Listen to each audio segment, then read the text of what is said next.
plays a lot of fucking games. I said, oh, world gamer plays a lot of fucking games. He plays all night and day. He plays his life away. Said, oh, world gamer plays a lot of fucking games.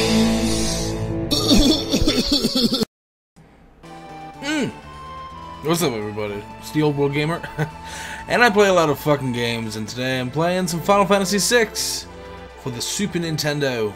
And last time we left off, we finally got our new airship, the Falcon. Thank you, Daryl, leaving us your legacy, your wings, as you will.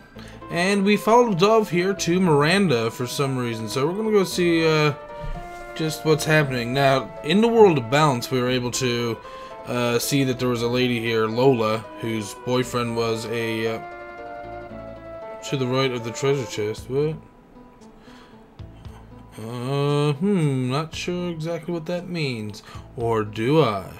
I'm not 100% sure actually, because again, it's been a while since I played this. So, feel free to leave me a message about that if you'd like.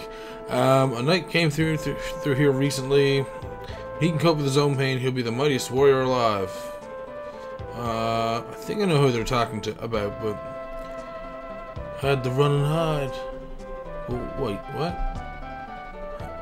Anyways, getting back to what I was saying, yeah, in the world of balance, there was a lady whose boyfriend was an injured soldier in, oh crap, what is that place's name now?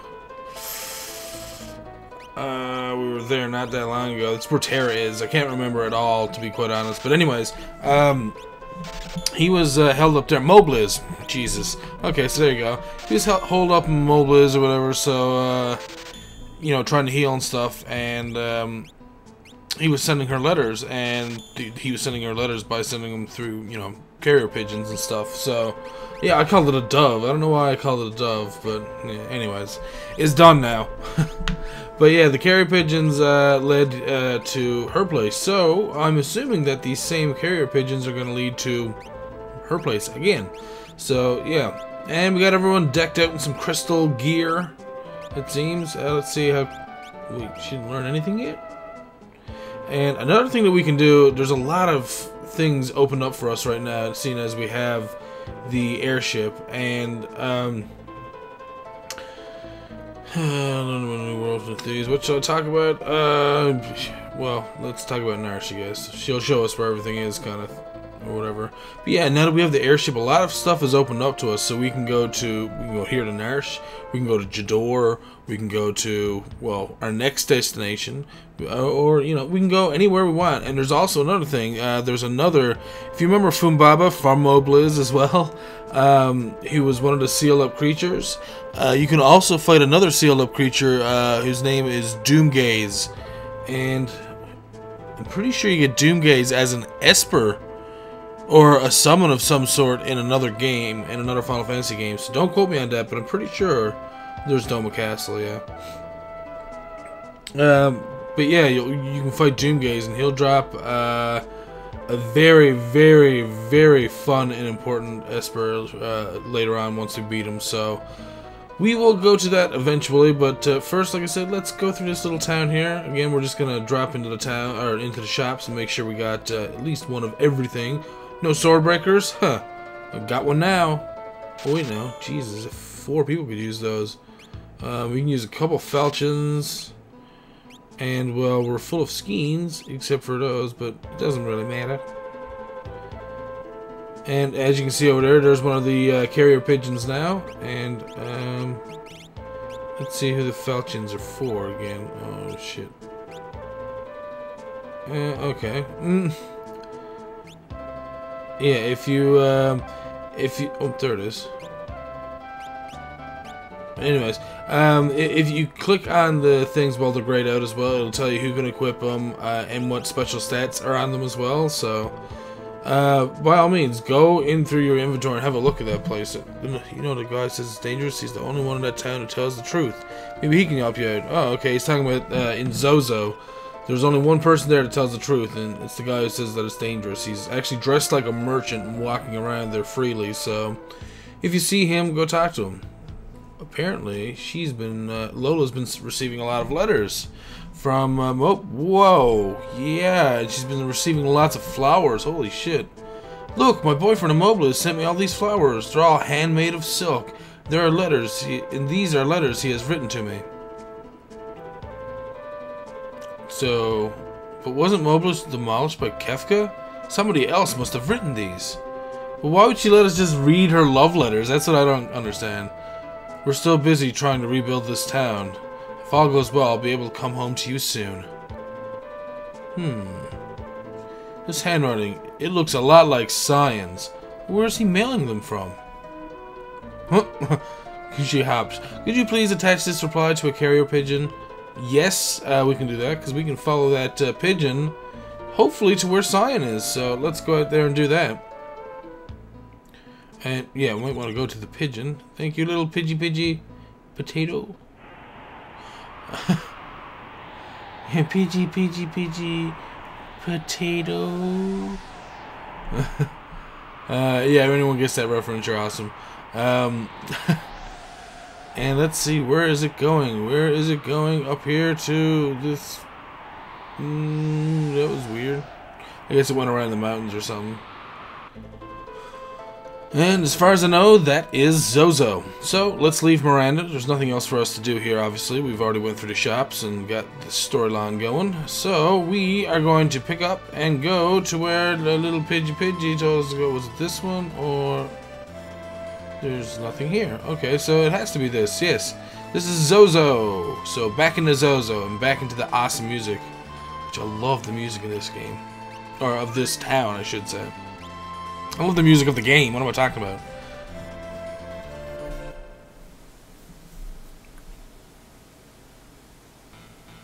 Oh yeah. Never heard of it. Oh, the music was just getting good too. Jeez. Stupid hot as gig ass. Yeah, I know that was probably weird. You guys don't understand what that's from. That's just something we kind of grew up with saying as well. But and it was really funny that was in this game kind of thing. So,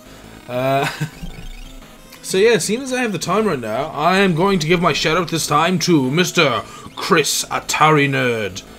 He's currently LPing Dragon Age Origins, and he's also doing Maple Story, but he does a lot of other things too. So go to his channel, check out his content. If you like what you see, subscribe, leave a comment, leave some feedback, like it, favorite it, share it, do all that good stuff that all of us LPers love to see.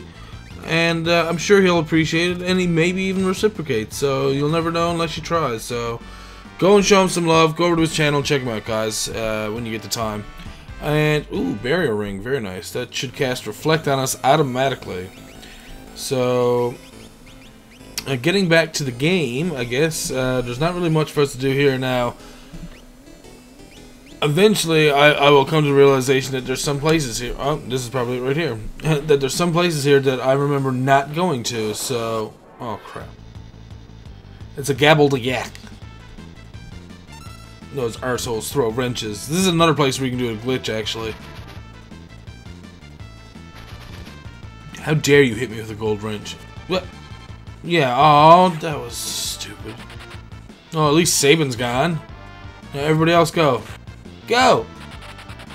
Oh, Edgar, come on, dude. Go! Thank you. Jesus Christ. Okay, now this is the guy who tells the truth. Climb the stairs of the building with the cafe sign and you can find a path leading to Mount Zozo. With this rust aid, you can open that door. Yours for 1,000 GP. Well, he is a merchant after all, so that was a good bargain for us because we need that in order to proceed on our quest. And of course, we got another hot as gig is. Dude, can you please close your skirt? No one needs to see that. Hey, dude's like, hey, check out my dick meat. He's like, no one wants to see your dick meat at all. Get out of here. Jesus Christ. And if I remember, oh no, this leads up to like it's safe here. Bullshit. Okay, so there were a couple places here that shit. Okay, slam dancers and gabble-gacks. I guess I could take them out very quickly with Sabin. I don't know why I'm bothered running, unless I get a preemptive or something. But yeah, as I was saying, there's a few places here in Zozo that I didn't actually go and show you guys or explore all that much. Mainly because I know there's nothing there, but I'll go and double check it in this episode just to be sure, just because I'm sure there's some things that I've probably missed. Like, where does this go? Oh, where all the guys are walking. Screw that. And yeah, I know I'm wasting a lot of time by doing this, but again, the way I see it is that if anyone's going to be watching your LP, they're going to be watching for you and your commentary, which you guys are here for me, so big hugs all around, yo. And, yo, Jesus.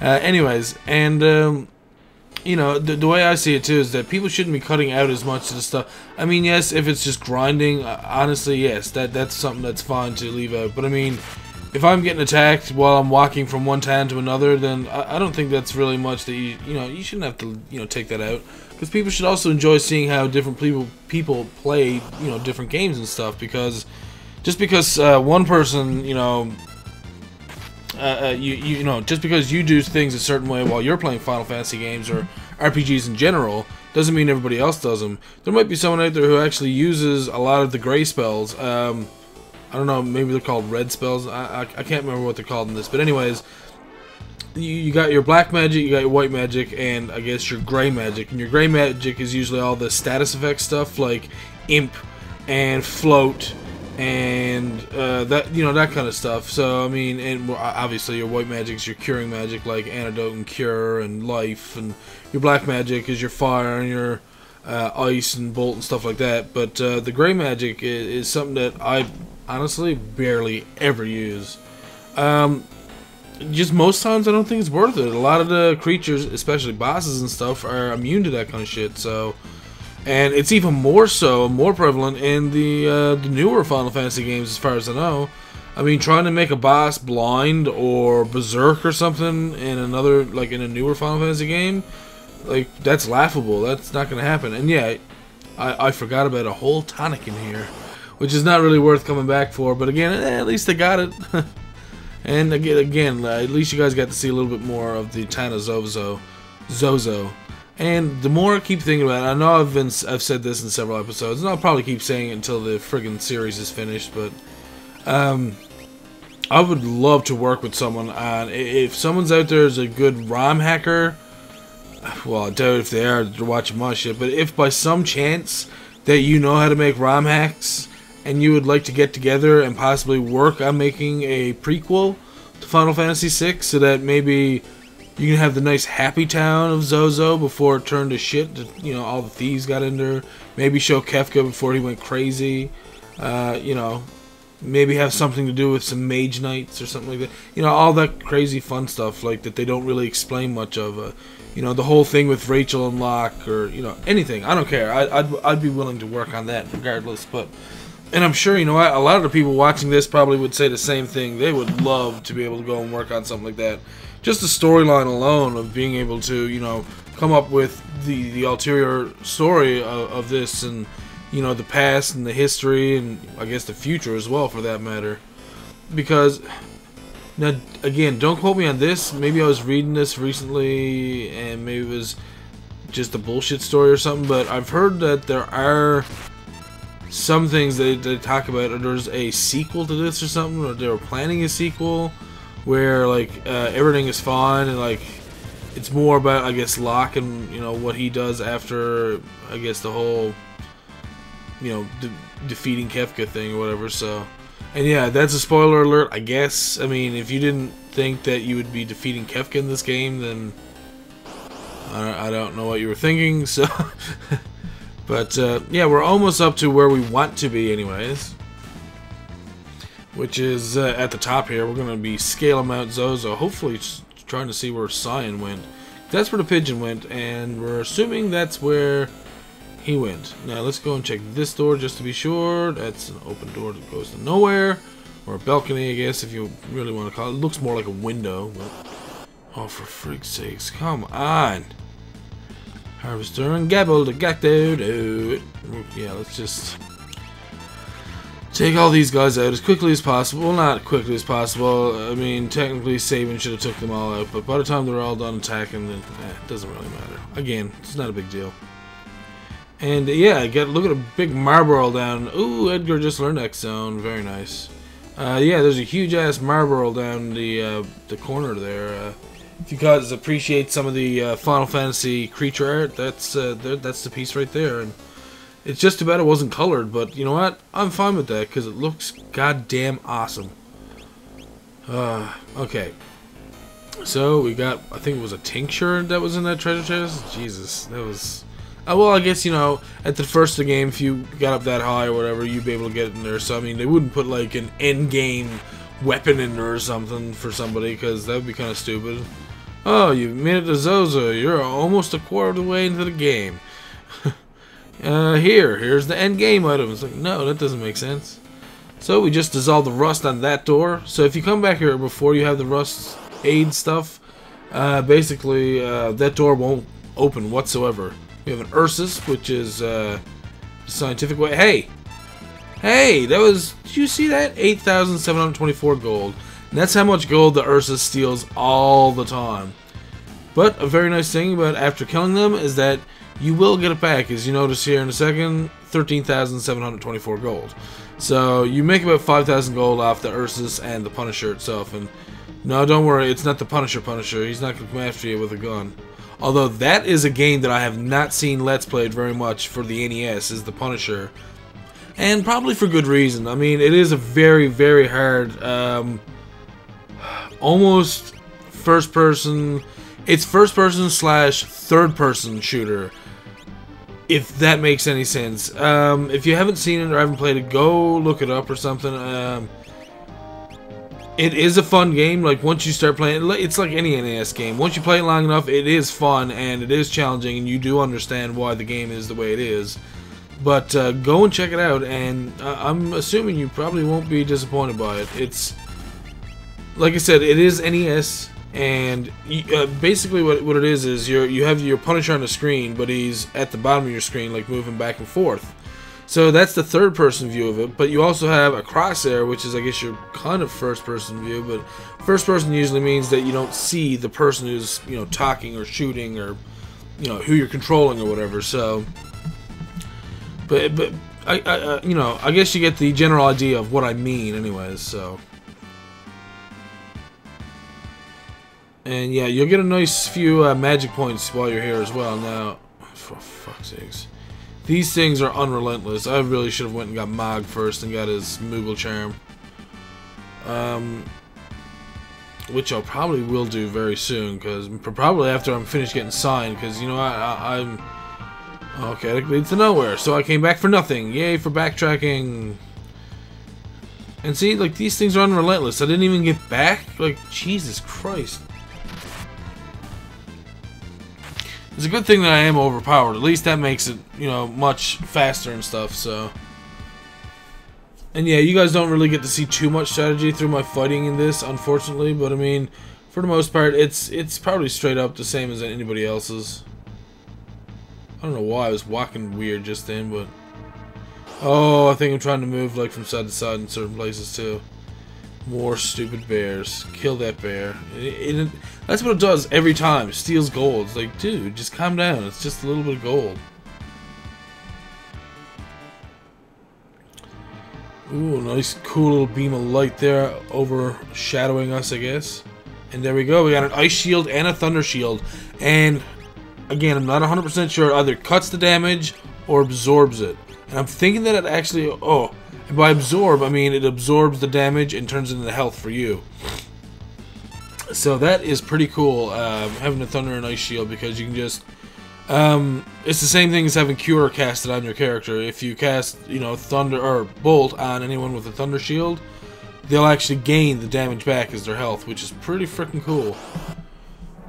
And you know what? We're probably going to be ending this episode. Whoa, it's a Boras. Ah, it's about time we've seen one of these. I wasn't sure if we were going to meet one or not. And there we go. He's done. But we are going to end the episode here for today, ladies and gentlemen. And in the next episode, this treasure chest holds a very fun little thing inside. So I will keep you in suspense until the next episode. And until then, I'm the Old World Gamer. Thank you all for watching, and I'll see you then. Take care, everybody. Boo boogity boo.